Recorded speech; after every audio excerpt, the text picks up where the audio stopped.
3 nights before Gethsemane, under a sky heavy with stars that felt closer than they should, Jesus led a small group away from the others. Not all the disciples, just 3: Peter, John, Mary Magdalene, the ones who had already begun to see through the veil. They walked in silence to a place outside the city walls where the air felt different, thinner, almost electric. Jesus stopped and turned to face them. His expression was not peaceful. It was urgent, grave. He looked at each of them as if memorizing their faces. And then he said something that would be buried for 2,000 years. "I am going to teach you a prayer, but you must understand what it is before you speak it. This is not a prayer to God. This is a prayer that remembers you are God.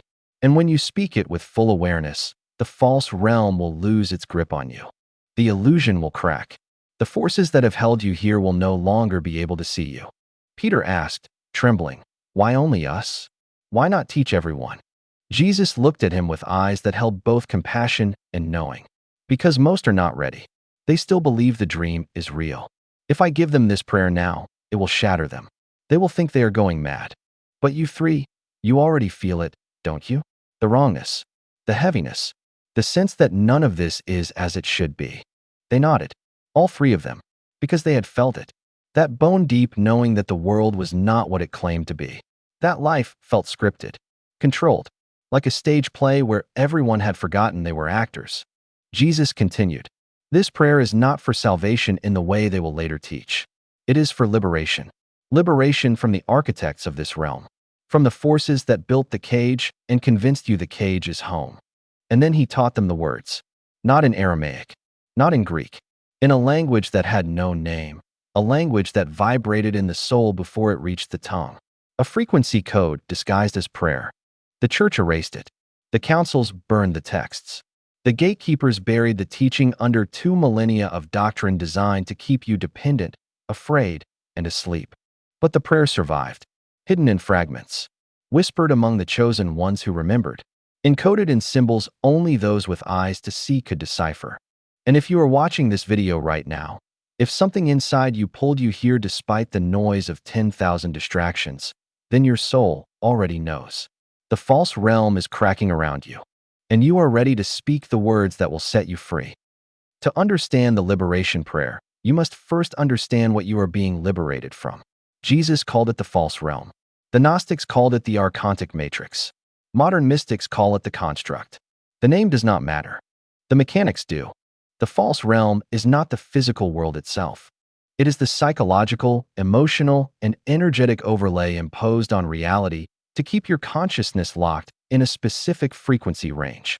A frequency of fear, separation, scarcity, suffering, control. Think of it this way. Reality is a bandwidth.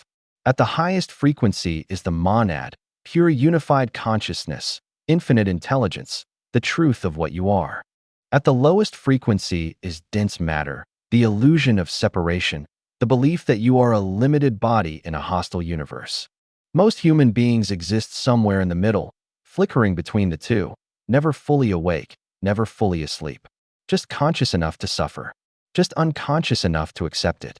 The false realm is the structure that keeps you flickering.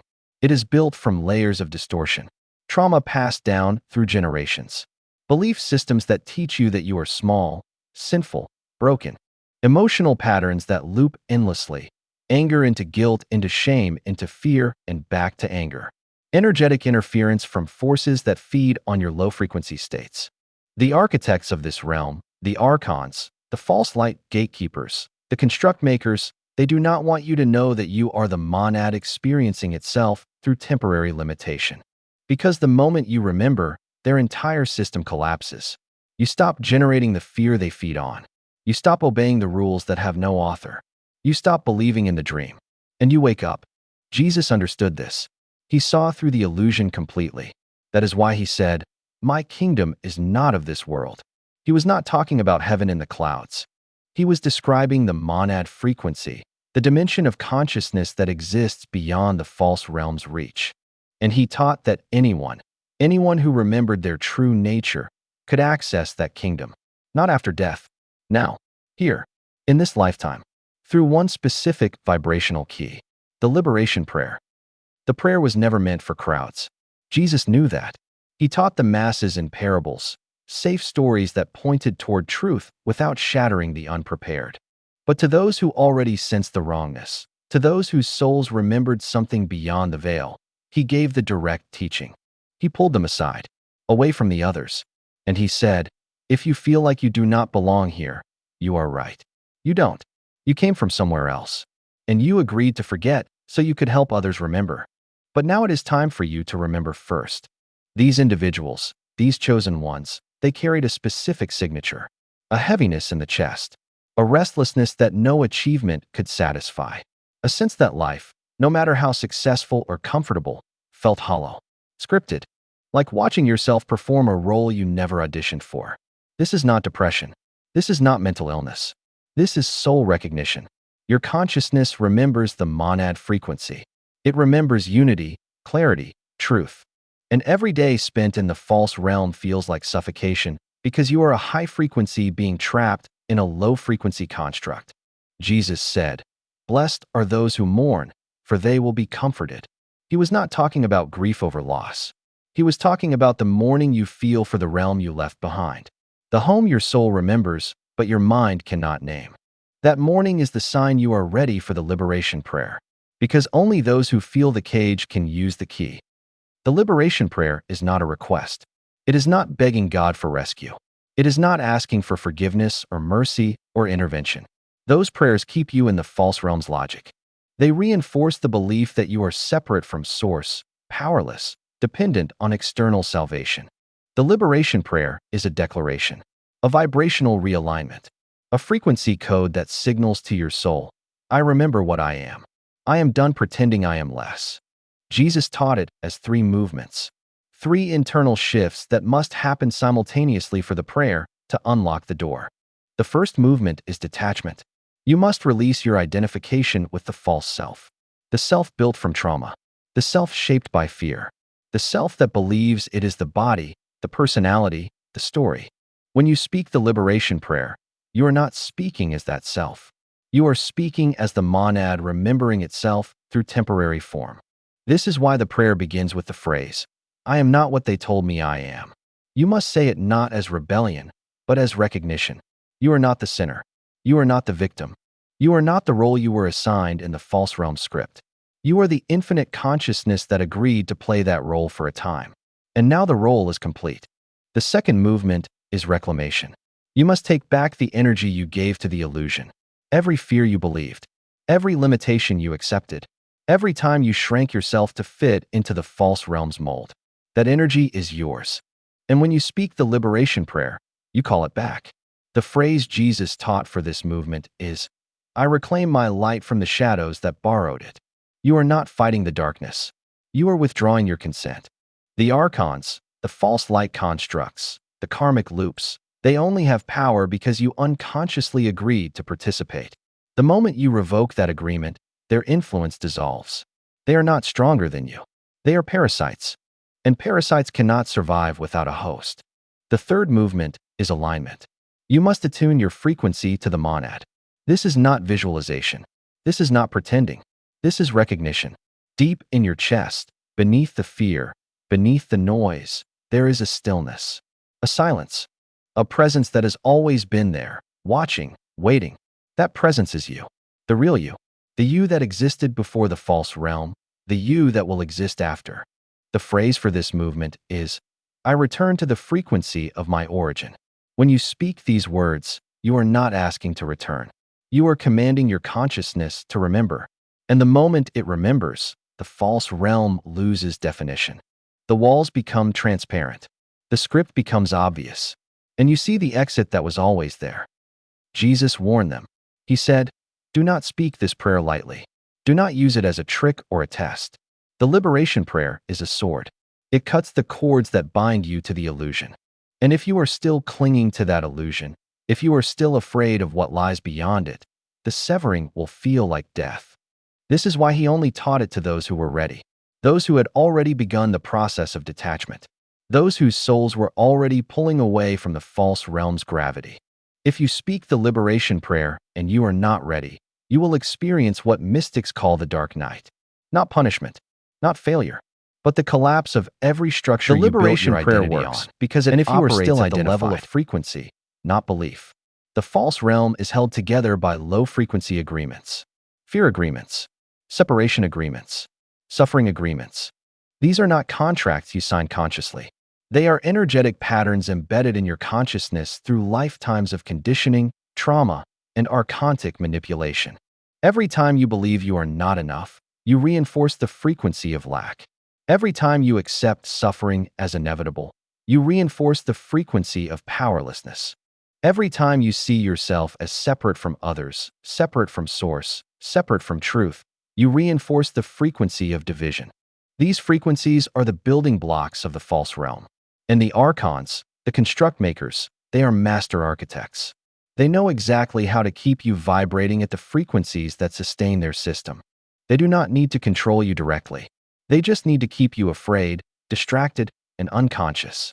The rest happens automatically. But here is what they cannot control: your conscious choice to shift frequency. They can influence your thoughts. They can amplify your fears. They can generate external circumstances that trigger your patterns. But they cannot force you to stay locked in low frequency if you consciously choose to rise. This is where the liberation prayer becomes a weapon. Not a weapon of force, but a weapon of recognition. When you speak the prayer with full awareness, you are not asking permission to shift frequency. You are declaring that you already have. You are announcing to the field, to the archons, to the false realm itself, I am no longer participating in this construct. I am remembering my origin frequency. And at that frequency, your system cannot touch me. The moment that declaration is made from the core of your being, something shifts in the fabric of your reality. The archontic grid that has been monitoring your consciousness, feeding on your emotional loops, suddenly loses its lock on you. You become invisible to it, not because you are hiding, but because you are vibrating at a frequency it cannot perceive. Jesus called this being in the world, but not of it. You are still here, still in the body, still navigating the physical dimension, but you are no longer bound by the false realm's rules. You are operating from a higher order of reality. And from that order, the illusion becomes transparent. Let me tell you what happens when you speak the liberation prayer for the first time with true alignment. Not mechanically, not as a test, but as a soul-level decision to exit the construct and return to your origin frequency. First, you will feel a pulling sensation in your chest. Not painful, but intense. Like something that has been locked inside you for lifetimes is suddenly loosening. This is the energetic cords that bind you to the false realm beginning to dissolve. These cords are attached to trauma, to karmic loops, to ancestral patterns, to contracts you never consciously agreed to. As the prayer moves through you, you will feel these cords releasing. One by one, some will release easily. Others will pull harder, trying to hold on. Do not fight them. Do not force them. Just keep speaking the prayer, keep holding the frequency, and they will release. They must, because the prayer is a vibrational command that overrides all lower agreements. Second, your perception will shift. The world around you will not change physically, but you will see it differently. The scripted nature of the false realm will become obvious. You will notice patterns you never saw before. The way conversations repeat. The way people act out the same emotional loops endlessly. The way circumstances seem to conspire to keep everyone distracted, afraid, and struggling. You are not becoming paranoid. You are becoming clear. The veil is lifting, and what you are seeing is the machinery of the construct. The invisible architecture that keeps souls recycling through the same experiences, never quite waking up, never quite breaking free. Third, you will experience what feels like loneliness. But it is not true loneliness. It is detachment. You are no longer emotionally entangled in the false realm's drama. The things that used to trigger you, the fears that used to control you, the desires that used to drive you, they lose their grip. And for a moment, you might feel empty. This is temporary. This is the gap between releasing the false self and fully embodying the true self. Jesus called this the desert, the void, the place where the old identity has died, but the new one has not yet fully emerged. Stay in the prayer. Stay in the frequency. The emptiness will give way to fullness. The silence will give way to clarity. And then, the fourth effect, you will begin to receive direct guidance. Not from external voices, not from channeled entities or spiritual teachers, from your own higher self, the monad consciousness that you are. It will speak to you in synchronicities, in sudden knowings, in dreams that feel more real than waking life, in moments of absolute certainty where you just know what to do next, even if it makes no logical sense. This is not magic. This is the natural state of a consciousness no longer filtered through the false realm's distortion. You are reconnecting to your soul's blueprint, the path you came here to walk, the mission you agreed to fulfill. And now, finally, you can see it clearly. Jesus warned his disciples that after they spoke the liberation prayer, they would be tested, not by God, but by the false realm itself. The archons do not release their food sources easily. When they sense a soul detaching, when they feel the frequency shift, they will attempt to pull you back in. They will do this through 3 primary mechanisms. Understanding these mechanisms is critical because if you do not recognize them, you might think the prayer failed. You might think you did something wrong. You did not. This is just the system's last attempt to reclaim you. The first mechanism is the doubt injection. Right after you speak the liberation prayer, sometimes within hours, sometimes within days, a wave of cold doubt will hit you. This is not real. You are making this up. Nothing changed. You are delusional. You are wasting your time. That doubt is not yours. It is an archontic transmission. They specialize in this. They monitor your frequency, and the moment you begin to rise, they inject doubt directly into your mental field. It sounds exactly like your own inner voice. But it is not. It is interference. When this happens, do not argue with the doubt. Do not try to prove it wrong. Simply recognize it. Say internally, I see you. This is not my voice. This is interference. I do not consent. And then return to the prayer. Return to the frequency. The doubt will dissolve. It has no substance. It only has power if you believe it is yours. The second mechanism is the crisis trigger. After you speak the liberation prayer, external circumstances might suddenly intensify. A relationship might explode. A financial problem might emerge. A health issue might flare up. This is not punishment. This is not evidence that the prayer does not work. This is the false realm attempting to pull your attention back into survival mode. When you are in survival mode, when you are in fear, you drop frequency. And when you drop frequency, the archons can see you again. They can influence you again. They can reestablish the cords you just severed. This is their strategy. Create enough chaos that you forget the prayer and return to the low-frequency patterns that sustain their system. Do not fall for it. When the crisis comes, and it might, stay in the prayer. Stay in the frequency. Handle what needs to be handled, but do not let it define you. Do not let it convince you that the false realm still has power over you. It does not. It is just trying to make you believe it does. The third mechanism is the false light offering. This is the most sophisticated trap, and it catches the most advanced souls. When the archons realize that doubt and crisis are not working, they will offer you a spiritual bypass, a feel-good experience, a vision of light, a sense of transcendence that feels real but is actually a simulation. They will present this as your reward for doing the prayer. You have ascended. You are enlightened. You have reached the light. And if you accept this false light, if you stop there, you will be trapped in a holding dimension, a spiritual cage that feels like freedom but is just another layer of the construct. Jesus warned about this explicitly. False prophets will show great signs and wonders to deceive even the elect. He was not talking about fake teachers in the physical world. He was warning about the false light matrix that exists in the astral dimensions, designed to catch souls who are escaping the lower false realm. The way to distinguish the false light from the true monad is simple. The false light feels emotional, exciting, slightly chaotic. It makes you feel special, chosen, elevated above others. The true monad feels like silence. Pure, absolute stillness. No excitement. No emotion. Just presence. Just truth. Just the quiet recognition that you are home. If after the prayer you experience a light that makes you feel special, that gives you spiritual powers, that separates you from others, be cautious. Test it. Ask, am I in the monad or am I in a construct? The false light will react defensively. It will try to convince you not to question. The monad will not react at all. It will simply remain steady, silent, true.